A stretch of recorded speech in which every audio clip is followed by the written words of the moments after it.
I now live with my parents, so why don't you, a stranger, just move into a cheap place? What's the big deal, right? I thought my husband would make me happy, but turns out he was just using me. His family betrayed me, and I was really shocked. It seemed like they hadn't even realized how naive they were.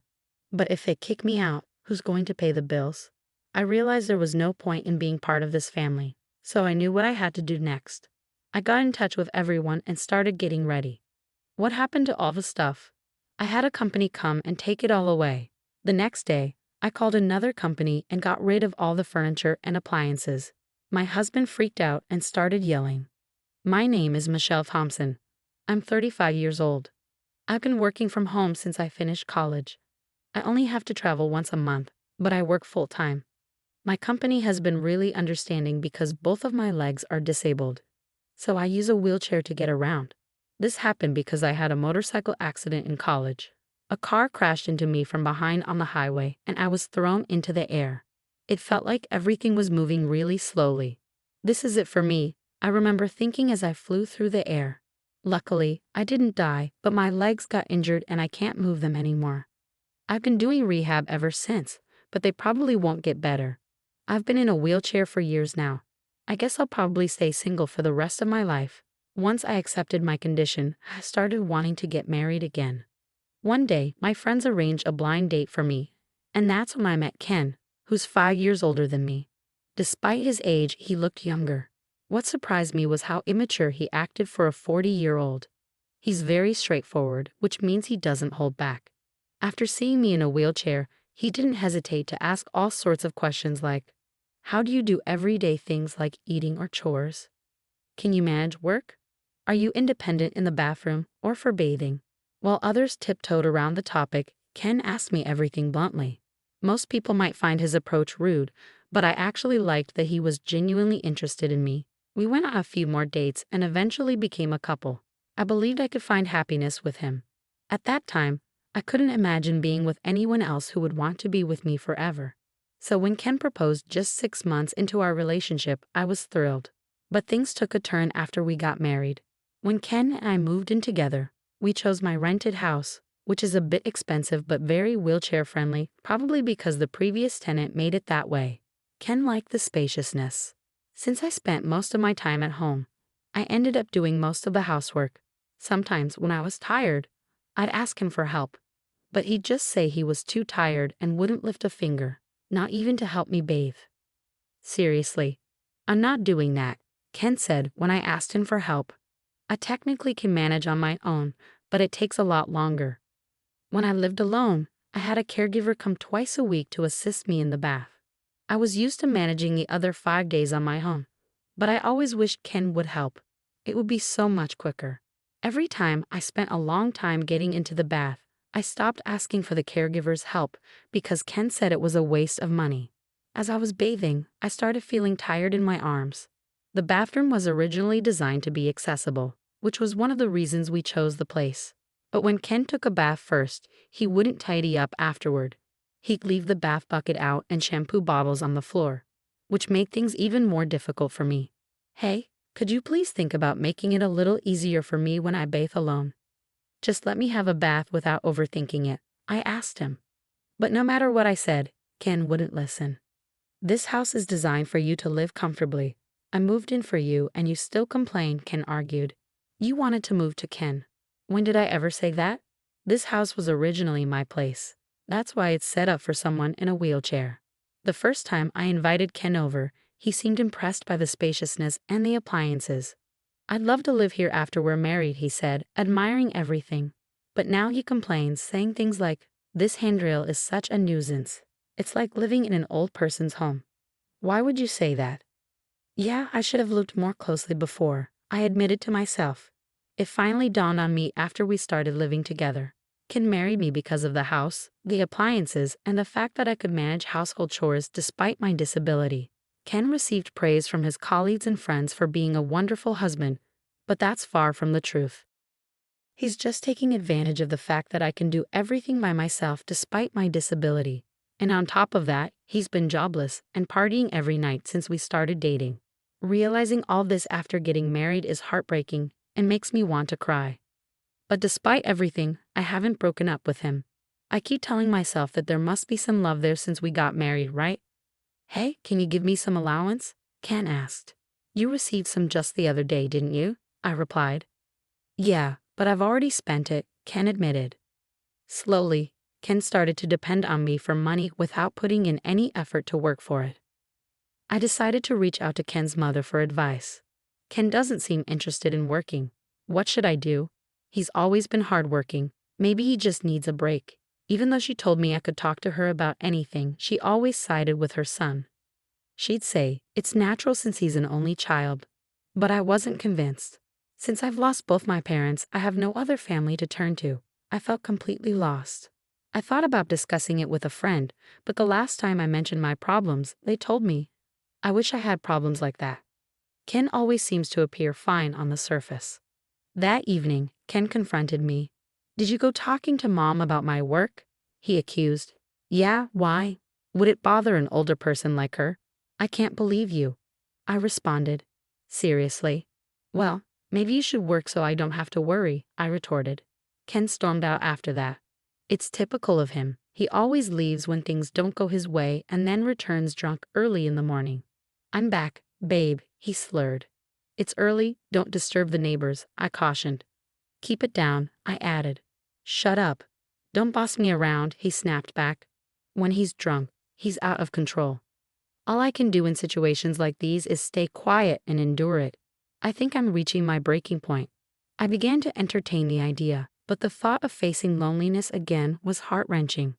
I was torn between enduring the current situation or spending the rest of my life alone. The idea of divorce started to weigh heavily on my mind. Then, out of nowhere, Ken brought up the idea of living with his parents. What? You mean they'd move in here? I asked, surprised. No, they'll move in here. Ken replied as if it was already decided that they would move in, without even discussing it with me. While I understand the desire to be close to aging parents, both of Ken's parents are still healthy. I couldn't understand why they would want to leave their own home to come live with us. Do they really need to stay here? It's going to be crowded with 4 people, and I work from home, so it'll be inconvenient. I expressed my concerns. You're always thinking about yourself, huh? I never thought you were this selfish, Ken accused. I'm just saying, why do they need to move here when they have their own place? Our place is bigger, more modern, and has all the conveniences. Plus, it's accessible for elderly people, I reasoned. If Ken's parents moved in, I'd have to be on my toes during work hours. Ken is rarely home, but his parents would likely be around a lot since they're retired. Sharing the bathroom, kitchen. I already move slower than most people, and I could easily imagine the strain of such a living situation. Can I have some time to think? I asked. You better hurry up. We don't have much time, Ken replied curtly. Despite Ken's insistence that there wasn't much time, he wasted no time in bringing his parents over by the weekend. It seemed like they had already discussed this move extensively. I've been thinking, maybe you should consider moving to a facility, Ken suggested. What? I couldn't believe what I was hearing. A facility for me? I was taken aback. Yeah, it's a good idea, right? You have your own limitations, right? In a facility, they take care of everything, Ken explained. It seemed like he wasn't just considering his parents moving in, but also the idea of sending me away. I'd visit you from time to time, he added casually. That statement jolted me awake. If not now, then when? Ken, what do you think I am to you, huh? You're my husband, right? Would you really tell your beloved wife to go to a facility? I confronted him. Hold on. When did I say I love you, Michelle? Ken's response made my anger boil. It was becoming increasingly clear that Ken was using me. Hadn't I known it all along? Wasn't it my fault for letting things get to this point? I felt like I needed to draw a line. Then, to my disbelief, Ken uttered even more shocking words. In this house, I'm going to live with my parents. You, an outsider, can go live in some cheap facility, he declared. What'd you just say? I looked to his parents, hoping for some support, but they just had unsettling grins on their faces. Why are you laughing? I demanded. What's the big deal, huh? Ken's parents responded with indifference. It seemed like things had been escalating too quickly lately. I couldn't shake the feeling that maybe they had their eyes on my home even before we got married. I knew I had to act fast and get these people out. Please leave, I said firmly. What? Leave now, I reiterated when they hesitated. How could you talk to my parents like that? Ken snapped, his anger boiling over. It was like I was seeing the real Ken for the first time. He was yelling at me with such fury. If he cared so much for his parents, why didn't he work hard and build them a house? Why did he have to take mine? My head felt like it was on fire. It's okay, Ken. Michelle must have been shocked since we came unexpectedly. His mother intervened. We just came to check the place today, his father added. Yeah, we need to check before moving in. Looks like there are more appliances than last time. Seems comfy to live in. It became clear they were here to stake a claim on my home. I took a deep breath, trying to calm myself as I filled my lungs with oxygen. Then, a sudden question popped into my mind. If I leave, how are they planning to survive? His parents are on a pension, and Ken's just a part-timer. I'm covering all the rent and living expenses. Who's going to pay the $2,800 a month? Do his parents think Ken's earning the living expenses? I voiced my concerns, but they were ignored as his parents cheerfully left. Ken followed them. I'm going to stay at my parents' tonight. Hold on, we need to talk, he said as he left. There's nothing to talk about. I, the man of the house, have decided. I won't change my mind, he declared before leaving me alone in shock. But I couldn't just stay like that. I immediately called a real estate agent I knew. Ken didn't return that night, probably celebrating with his parents. I quickly sorted out essential and non-essential belongings. When Ken returned the next day, he saw the organized stuff and laughed. Oh, started packing. Found a place to move to already? Ken asked, surprised by my swift action. Yes, I have, I replied, handing him a card. And here's the card of a divorce lawyer. Here you go, Ken. From now on, let's communicate through the lawyer. A divorce? Why? If you're kicking me out, there's no point in being married anymore, right? Ken tried to reason. Ken seemed taken aback by the mention of divorce. You can't live without me, right? He added, almost as a question. I don't understand what you mean. Who else would marry you? Ken responded, his arrogance showing. I can live on my own, but you said you wanted to get married. I reminded him. It was only then that I realized how arrogant and overconfident Ken was. He approached me thinking I was a lonely, disabled single woman. I'm independent, have money, and never struggle with my living. Plus, I stay home all the time, so I handle all the chores for him. I'm the ideal woman. Money keeps coming in even if he doesn't work. He thought I wouldn't leave because I couldn't find anyone else. That's why he was shocked when I casually brought up divorce. Why? You know, if you divorce me, you might be single for the rest of your life, Ken warned, revealing his insecurity. Well, if it means living a married life with you, I'd rather be single forever, I asserted. Whether I spend the rest of my life alone isn't for you to decide. I added, my usually submissive demeanor giving way to defiance. Ken seemed flustered, and I could tell he was panicking. I never thought he was such a weak man. I realized I had been putting up with him for far too long. Once I made the decision to divorce him, I felt a weight lift off my shoulders. I had been too focused on getting married. Anyway, you don't have to move out right away. I didn't mean to rush you into a facility that soon, I said. Oh, it's fine. I'll do as you wish. Don't worry, you won't find a place that fast. Think it over, okay? Ken replied, trying to regain control of the situation. I've already secured a place, so it's all right, I informed Ken. What? Wait a minute, isn't this too soon? Ken responded, clearly taken aback. I observed Ken's shifting attitudes, from smugness to panic. Dealing with him was becoming increasingly irritating as I calmed down. The facility staff are informed and know about my situation, so everything's fine. I reassured him, determined to move forward with my decision. When did you even set all this up? Were you preparing all along? Ken asked, clearly surprised by my sudden revelation. Yes, even before I met you, actually. I had been considering my retirement and had my eye on a certain facility. It's more like a condo. After an injury during my hospital stay, I read various investment books. I had decided to invest in stocks and real estate. I had diversified investments between my salary and my parents' inheritance. The facility I had my eye on, I had already purchased and had been renting it out for income. I never mentioned this to Ken. It's my hidden asset, I explained. We don't need to get a divorce. I get it. You can stay here. Let's live with my parents, Ken suggested. Do you not get it? Why would I ever do that? I responded firmly, feeling empowered by my newfound independence and decision-making. He seems pretty dense. Even after bringing up divorce, he still seems to believe he's the only one for me. I thought to myself.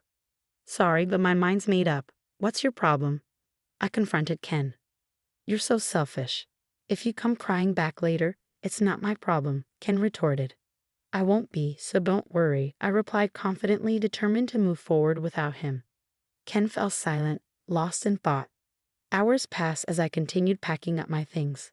Then, I overheard Ken making a phone call. It seemed like he was speaking to his parents. It struck me as pathetic that he needed to rely on them for such decisions. Eventually, Ken approached me. Fine, we'll get a divorce. Just leave quickly, he said begrudgingly. Perhaps he would miss having me around to take care of the household chores. But he likely saw living with his parents as a way to avoid them. With that, Ken left for his parents' home. I'm going to talk to my folks about what's next. Get ready to move out quickly, he informed me. Yes, I'll do that, I replied, ready to start a new chapter of my life without him. I finished moving all my stuff within a week. During that time, Ken never showed up. We met again a day after the move was completed. As I was settling into my new home, Ken called me outside and asked, Hey, what's going on? This place is almost empty. Where are the appliances? I had a service pick up those items for me, I replied calmly. What? I had called a service the next day and had them collect all the furniture and appliances, Ken exclaimed, clearly agitated. My husband's frustration grew and he began grumbling. Not only Ken, but also his parents were there. All the appliances here were bought by me. They are all from when I was single. The only thing that's yours is right there, he pointed out. There were only 3 cardboard boxes. I did leave the clear clothing container we bought after marriage, I added. Michelle, we can't live with this. We need to split the property if we're divorcing, Ken insisted. That's right. We can't live here like this, his mother chimed in. What are you talking about? Nobody can live here, Ken protested. What do you mean? The rent's $2,000, I clarified, confused by their sudden concern. You could see the shock on Ken and his parents' faces. I reminded Ken of something I had told him when we got married. This isn't your own house. No, it isn't. I got a bit of a discount on the rent because I asked a real estate agent, I explained. I know if I move out, the rent will go up even more, given that this is a property with disability access. And I've already received several inquiries from people with the same concerns.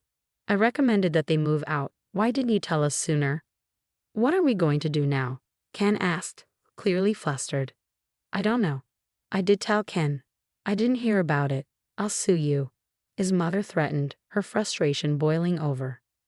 I saw that coming, honestly. From an outsider's perspective, it might look like I selfishly got a divorce, broke the lease, and took all the furniture and appliances. But I was sure. I reflected. You can sue, but do you even have the money for it? Ken's face contorted with frustration. It was clear he couldn't afford a lawyer, even if he wanted to. I revealed my ace up my sleeve by showing them some pictures. When did you take these? Ken exclaimed in shock as he saw the images of himself gambling and womanizing. I spent my money on this. I'm ready to use these in court, Ken, I warned. What the hell? I thought everything was going well. Ken's parents expressed their agitation. What's going on? Suddenly, Ken started to apologize. I'm sorry. Please come back. I need you, Michelle, he pleaded, his tone filled with desperation. You're the one who made me leave. We're not married anymore, so what's the point? And do you even care about me? If not, I'll just go. Even Ken's parents started saying sorry beside him. We don't have a home anymore. This was a shock. What do you mean? Our house got taken away because we couldn't pay for it. Ken's family will lose their home in a few weeks. They ran out of money. Ken's dad owed a lot, and it got bigger over time. Ken used to get money from his parents, but when he got married, he probably hoped for more support. Now I get why his mom was nice to me before we got married. I can't do anything for you now. We're not close anymore. Even if my parents and I have nowhere to go, does that not bother you? You caused this situation, right? Can you at least give me the electronics and furniture? You're wealthy, Michelle. Are you going to sell them? His real reason was obvious. I told him firmly that I wouldn't give him anything, not even one piece of furniture or electronics. Please reconsider. Show some kindness. It's too late to say sorry now. You need to figure this out on your own. That's exactly why I'm asking for help. I can't figure it out. I told Ken and his dad, who kept asking. If they couldn't pay the rent, they should leave. The place is in my name, so if I cancel the lease, they have to go. Evicting them was easy. Even if the lease was transferred, Ken probably couldn't afford to live here. I got all this information from the real estate agent. I can't afford the rent, so I decided to cancel the lease. I don't need this place anymore, and since our divorce is final, it's all over. I managed to get the shocked family out and locked the door. What do we do now? I can move to a different place. Goodbye. Places like that must be awful, right? Good luck in that terrible place. Ken probably felt he needed to get the last word in, so he spat out those bitter words. I ignored him and his parents and left. But Ken wasn't done. A few days later, he showed up at the facility where I had moved. What's going on here? Ken looked like he was going to pass out when he saw where I was living. This place isn't bad at all. It's actually a luxury facility worth $1 million. I had saved up money and invested it, and that's how I bought this place. The timing was perfect since the previous occupant had just left. With the money from selling my house and some extra income, I had plenty left over. This facility is great with doctors and helpers on hand. The rooms are like apartments with lots of privacy. It's a 3-bedroom, so families can stay together. There are even couples and families living here. I can call for help whenever I need it, and there's assistance with bathing every day. Originally, I thought this would be my last home, but I'm glad I moved here. You have that much money all along. Why? I don't want you to keep coming here. We're not close anymore. Please go. Then Ken started acting nice all of a sudden, but it felt weird. Can I stay here? What? No, that's not happening. We're not married anymore. Accept that. Then let's get married again. I'm staying in a motel. Isn't that sad? I can't find a job because I don't have a permanent address. At the motel, Ken is smooth with his words. It seems like he's forgotten about his own parents. In the end, he's only thinking about himself. Why don't you take a good look at yourself? It's sad to see you living off your parents at your age, being dependent after marriage, and now begging for help. Ken's face turned red. Aren't you embarrassed to be relying on your ex-wife? Look, everyone's watching, right? Residents peeking from their balconies were indeed watching. Actually, I had asked them beforehand to keep an eye out if my ex-husband showed up. I always expected him to come back for some reason. The residents were really helpful. They purposely looked at Ken with sympathy. It's like watching a real-life drama. I want to applaud them. Ken finally noticed the stares and seemed to realize how embarrassing his behavior was. I won't bother you anymore. With a pale face, he muttered those words and left. I doubt he'll come back here again. Later, when I went out, I bumped into my mother-in-law working at a supermarket checkout. My father-in-law worked as a janitor and my mother-in-law was a cashier. As soon as she saw me, she turned away and tried to hide. She was being scolded by a younger employee for her behavior. Ken was introduced to a job by someone he met at the motel cafe, but it turned out to be a poorly paid job where he was being taken advantage of. Meanwhile, I often host home parties and enjoy my life with others from the same facility. I've also made friends with other wheelchair users. If I had known such a supportive community existed, I would have moved here earlier. I make time for physical therapy sessions, and my current goal is to regain the ability to move my legs on my own. Overall, I lead a fulfilling life, both at work and in my personal time.